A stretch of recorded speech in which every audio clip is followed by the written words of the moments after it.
Bonjour, je suis Arlette Pomerol, médecin spécialiste en oncologie médicale. Aujourd'hui, j'aimerais attirer votre attention sur un aspect souvent oublié dans le suivi du cancer, ces effets secondaires qui ne se voient pas forcément, mais qui peuvent peser très lourd au quotidien. Il s'agit de fatigue, de troubles cognitifs, de douleurs dans les nerfs, d'inconfort digestif ou urinaire. Autant de signes qui peuvent sembler secondaires, mais qui méritent d'être entendus et pris en charge. Quand on pense effets secondaires, on pense d'abord nausées, chute de cheveux ou douleurs importantes. Mais il existe aussi tout un ensemble de symptômes plus silencieux, parfois minimisés, et pourtant extrêmement fréquents. Et ils ne concernent pas que le corps. Parmi eux, une fatigue intense qui persiste même après le repos et qui peut devenir invalidante, des troubles cognitifs, difficultés à se concentrer, troubles de mémoire, sensation de brouillard mental, souvent appelé chemobrain, des douleurs neuropathiques, fourmillements, engourdissements, perte de sensibilité dans les extrémités, douleurs à type de décharge électrique, des troubles digestifs persistants, perte d'appétit, diarrhée, constipation, ballonnement. Et aussi, on en parle trop peu, difficultés psychologiques,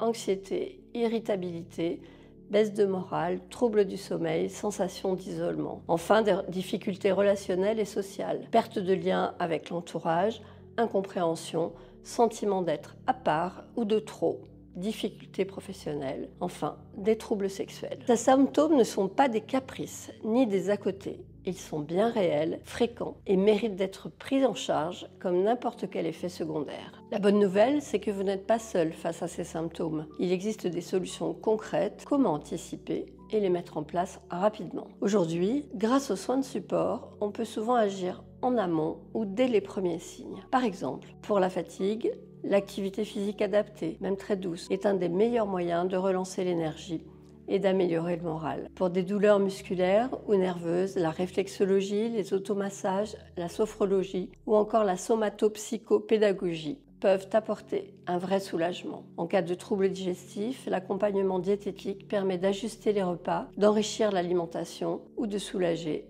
certaines gênes. Enfin, pour les troubles de l'attention, de l'humeur ou du sommeil, des approches comme l'art-thérapie, la psychothérapie ou la sophrologie peuvent faire une vraie différence. Pour les troubles sexuels, l'intervention d'un sexologue ou d'un psychologue est généralement utile. Vous n'avez pas à tout supporter seul.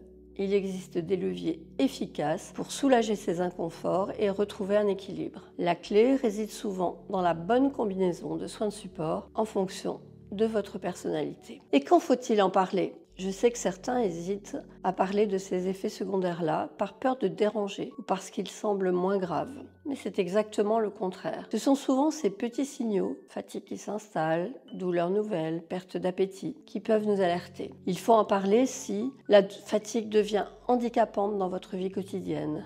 Vous ressentez des troubles de mémoire ou de concentration inhabituels. Vous avez des picotements, engourdissements ou douleurs persistantes dans les mains ou dans les pieds. Vous perdez du poids sans le vouloir ou votre digestion est très perturbée. Même si ça vous semble anodin, parlez-en. Plus on agit tôt, plus on peut alléger ces effets secondaires et mieux vous aider à vivre votre traitement. En résumé, ces effets secondaires invisibles sont fréquents mais ne sont pas une fatalité. Il existe des outils simples, accessibles et efficaces pour les anticiper ou les soulager. Surtout parlez-en sans attendre, c'est en échangeant que nous trouverons ensemble les bonnes solutions. Vous avez le droit d'aller mieux, même pendant les traitements, et nous sommes là pour ça.